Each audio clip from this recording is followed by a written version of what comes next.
Hello, good evening and welcome to Infocus. We're going to discuss taxes today, but we won't be talking about tax rates. Rather, we'd be taking a macro perspective of Sri Lanka's tax policy as outlined now by the new Inland Revenue Act, which came into effect on the 1st of April. To discuss Sri Lanka's tax policy, we're joined by Mr. Ravi Ratnasabapathy. He's a fellow at the Advocata Institute, a free market think tank based here in Colombo. Ravi, thank you very much for coming on the show once again. As always, it's a pleasure to have you with us. You recently penned a very interesting column, Fiscal Profligacy and the New Inland Revenue Act. What is your thinking?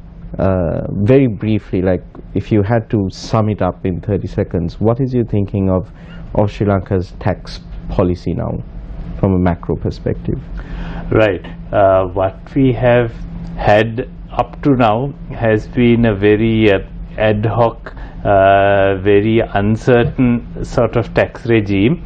What the new Indian Revenue Act does is it simplifies certain things, it increases certain rates, it reduces certain exemptions. Overall, the government expects to collect more revenue, but what we really need to see is stability in the policies and predictability in the rates, and so that businesses and people can plan better. They are not taken by surprise. So as a matter of policy making, does this deliver that predictability and consistency that businesses and people in Sri Lanka, like ordinary people too, have been calling for a very long time? Right. Now what happens is, if you are going purely on the basis of annual budgets, this will not be achieved. What the government really needs to do is to go in for what's called a medium-term expenditure forecast. It's not just an annual budget, but you do a 3-year budget, a forecast of all your expenses that runs in for a full 3 years. You'd start with by setting explicit fiscal targets over the next 3 years, right? Then you'd work out your baseline estimates for your expenses based on your existing policies. So you know, this is going to be my deficit, this is going to be the expenses over 3 years for the current policies that that sounds well and good in a sort of a utopian sense that you would have like a government, but that having that kind of sort of medium-term expenditure forecast sounds like it would be more practical or a more pragmatic proposal in within the Chinese sort of authoritarian system, the one-party system, than within Sri Lanka's parliamentary democracy. Right. What we do actually have one good piece of legislation, which is the Fiscal Responsibility Act that was passed in 2003. Now there is a greater transparency in public finances that comes from the act. Now a medium-term framework could possibly be incorporated within this, which would oblige. Now that act has been in operation since 2003, and although it's only the specialists really look at the reports that the parliament publishes, they are available.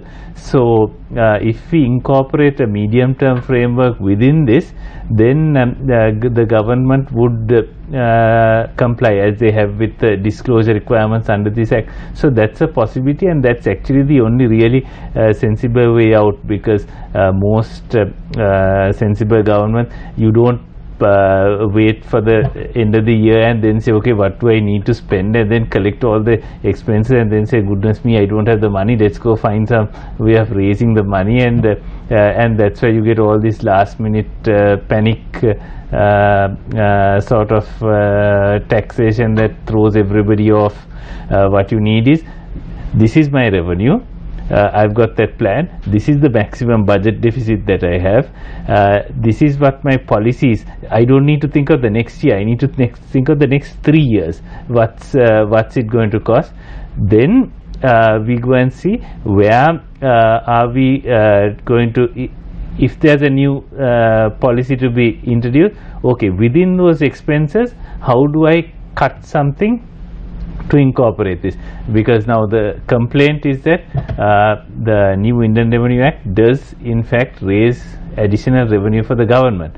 So the question we need to ask is what happens to the money that the government raises? From this money, do you think that the government is raising the money from the right sources? There have been accusations among the opposition increasing the tax burden on the public. Of course, we've seen in the papers as well, the government has also launched its own campaign to sort of counter these claims of the tax burden on the poor being increased. When you sort of look at the Indian Revenue Act and the taxes that are being raised and the increase in government revenue,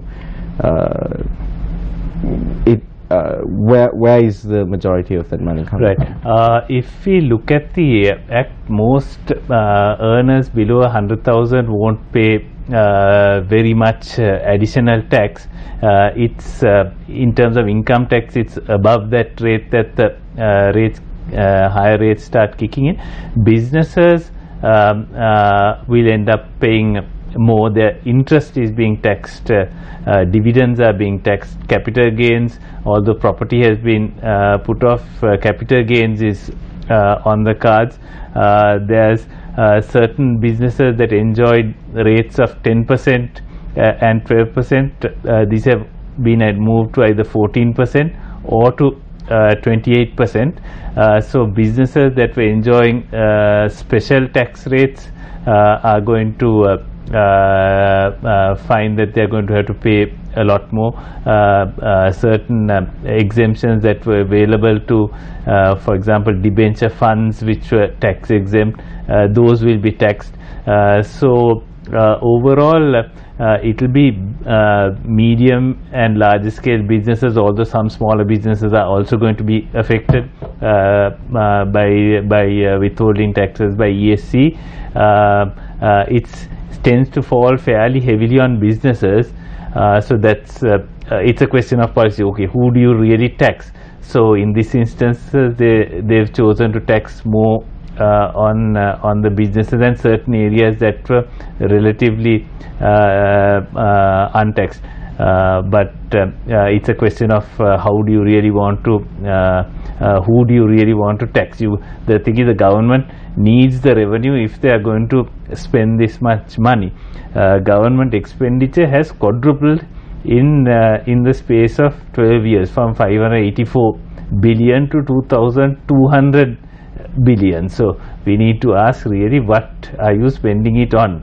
And what is this being spent on? Well, 50% of that of the tax revenues goes to pay the salaries and pensions of the state employees. We had about 850,000 in 2005. Now we have 1.3 million state employees. We have 500,000 pensioners, a workforce of 8 million. 1.3 but you can't really stop paying the pensioners' pensions. No, but if you keep recruiting like this, your pension bill is going to balloon to such a rate that we'll be in serious trouble, especially with half your tax revenue goes to pay the salaries and the pension. The further 36% goes to pay interest on debt that you borrowed. On that note, we have to go in for a short commercial break. At the end of the day, that is the most important question. It's not just about your taxes and having uniformity in your tax policy and having even a great tax policy. At the end of the day, is where your tax rupee is going. What is the government spending it on? These are the questions that the public need to ask. We'll be right back on In Focus.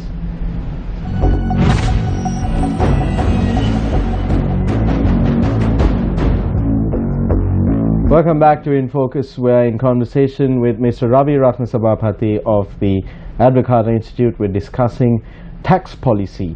More specifically, we're discussing a sort of a macro perspective of Sri Lanka's tax policy.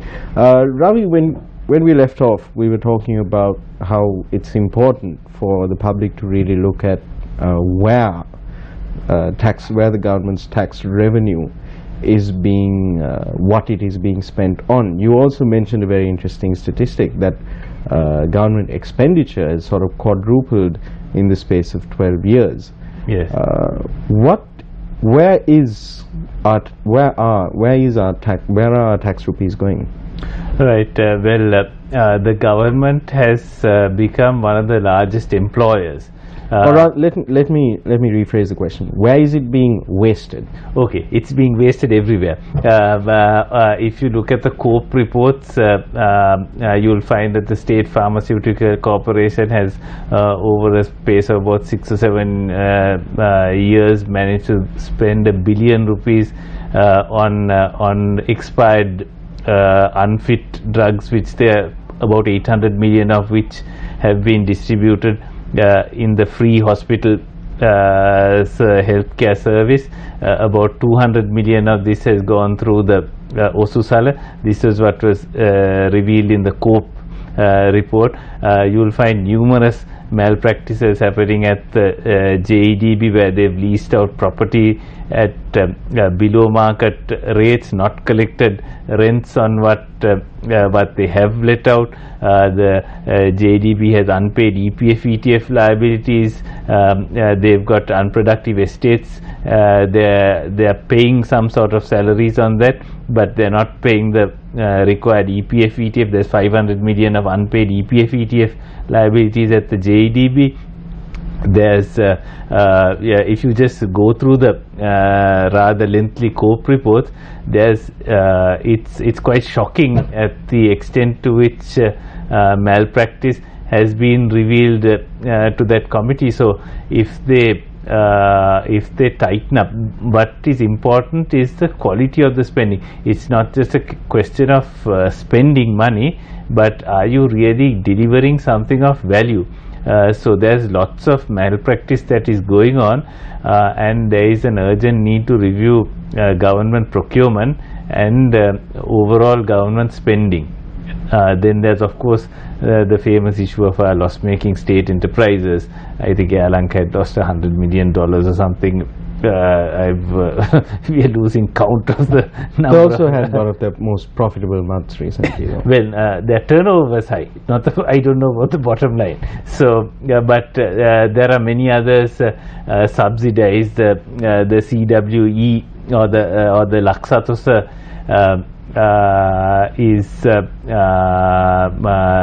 sells items below cost, and then ultimately the taxpayer has to bear the burden, and they pretend that this is bringing down the cost of living, but at the end of the day it's a zero-sum game if somebody has to pay. So you know, ventures like that paying.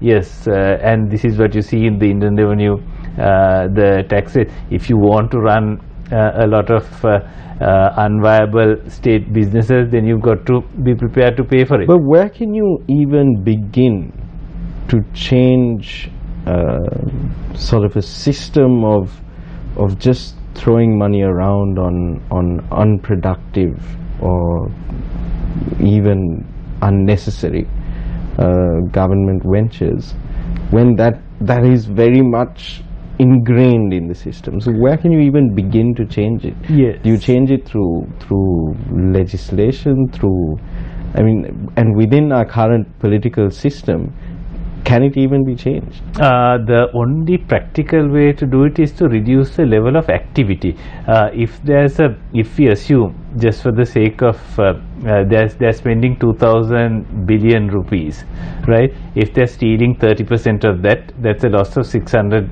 million.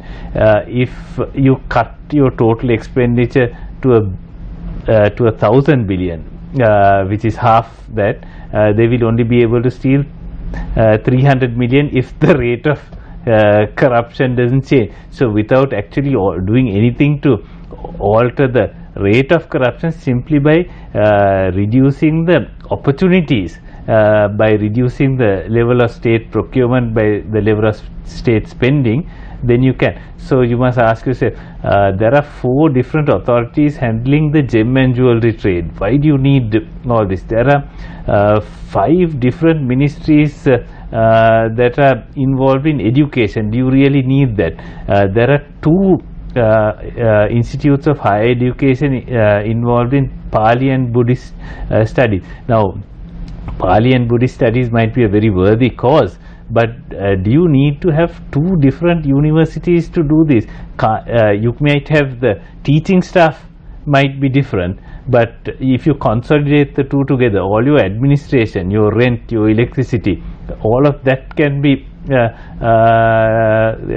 shared instead of having two sets of two institutes to handle atomic energy. Now, I don't know what atomic power stations we have, but we have two different institutions looking after the very necessary business of atomic energy. Wherever the other day I was just thinking about the Sri Lanka Tourism Development Authority. In the 1960s, when the tourist board was set up, there was no industry.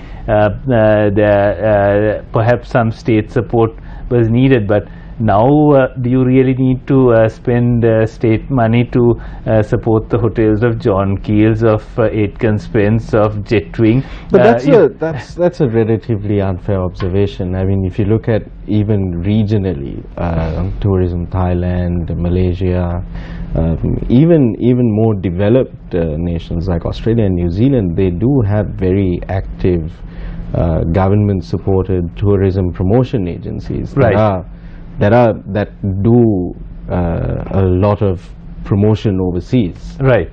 Well, I think the industry themselves had questioned some of the spending of the Tourism Development Authority to start with. The second is that your priority when we are tight for should you be asking the industry to fund it instead? That's what I'm saying. The industry can fund itself and do a joint promotion, and the smaller and fast-growing sectors, which is the Airbnbs, which are attracting the greatest number of tourists. They are quite happily marketing on the internet without the support of the board, really. So I would say, okay, it's a question of priorities. So if we start with saying this is our revenue, this is the maximum deficit that we can sustain if we are not going to increase the taxes any further, then this is the available spending. Let's allocate it to priorities. You don't start with I want this, I want this, I want this. Okay, fine, put it all together and let's see now how much can we tax.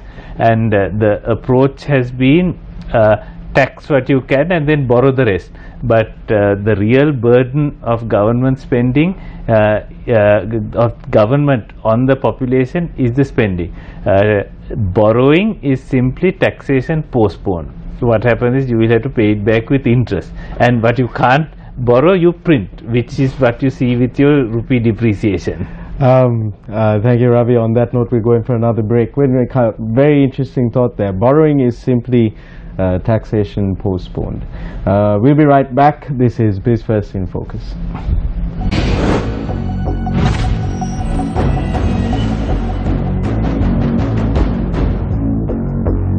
Welcome back to In Focus. We're in conversation with Ravi Ratnasabapathy of the Advocata Institute. Ravi, when we left off, we were talking about where would be a good starting point to sort of fix government spending, where our tax rupees are going. You mentioned earlier during our conversation of a very simple sort of step that can be taken, which is reducing the cost on the transport of parliamentarians. Would you care to elaborate? Right, okay. Now, the tax rupees that are spent, one part of it is going to go into what is actually called the service delivery. Say if it's the healthcare, paying for the hospital buildings, paying for the medical professionals, paying for the administration, paying for the pharmaceuticals, other thing, in actually delivering some benefit to the citizen. One part of it is going to go into central administration costs, right? In general, where you have very good levels of or high levels of governance, what you find is that the administration tends to be fairly efficient, and the state involvement in the economy can be larger, and it will still deliver reasonable benefits to the citizens, which is what you see in countries like Scandinavia. They run a lot of state. The state is heavily involved in the economy, but they have rather high tax regimes as yes, yes, but that money gets utilized well. If we look at a simple example, in Denmark, 60% of the parliamentarians travel to parliament by bicycle. In Sri Lanka, they travel not in one car but in a convoy of vehicles with backup security as well. So if you simply look at the cost of getting the parliamentarian to parliament, the cost in Denmark is a very small fraction of what you pay in Sri Lanka. So Sri Lanka's cost of your administration itself is highly inefficient. On top of that, there is also the massive corruption. So your taxes fund corruption, it funds inefficiency, and a small part of it goes into the ultimate delivery of your services. So if you can cut the waste and cut the corruption, then you can cut your taxes. If you are and the state now persists in providing a lot of services, some of which were from the 19th century. So in this day and age, sometimes it's quite possible for some of these services to be provided outside by people themselves. For example, possibly the tourism board. Do you really see a big role for the state to play in this? Does the state need to be involved in the marketing of gem and jewelry? The cashew corporation, there are so many odds and ends floating around that we need to question whether the state really should be doing these things, or should it just focus on a few priority areas? Ravi, at the beginning of the program you said that a lot of government spending is driven by sort of short-term expediency, and that yes. this is one of the causes for the waste and unnecessary spending as well. You propose that a good alternative would be a medium-term sort of expenditure forecast. It's a framework, not a forecast. Yes. Well, a framework, a medium-term expenditure framework. I asked earlier how pragmatic or how practical this would be, and whether something like that is more suited to communist China than to democratic Sri Lanka. Do you really think that this medium-term expenditure framework is a feasible idea for Sri Lanka to adopt now? Yes, I think there are other countries, including some on the African continent, that have adopted. I believe South Africa has it, I believe Kenya has it. There are other countries that have adopted these. These are generally good practices. You will find that for the most part, the people in the treasury, the people in the bureaucracy will also find it a lot easier to work with a framework like this. So they'll be quite happy to implement it. It's the political forces that would like to give things away at elections, and they are the ones who would probably find it an obstacle to their particular objective. So if we can pass it through Parliament, then I believe there is a fair possibility that it can actually work. And what is the alternative? You go from year to year not knowing, everybody guessing what's going to be in the budget. If you have some forecast as to where and plan as to what you're really going to spend and how you're going to raise it, then the government itself is going to be conscious of their own activity, and then you won't have so many midnight gazettes and tax rates going up overnight, which enhances the overall business climate. In your article, you wrote that taxes designed purely to raise revenue are more likely to be simple, as the only design constraints are neutrality and efficiency. The number of taxes and the number of tax rules should be minimized. What do you mean by that?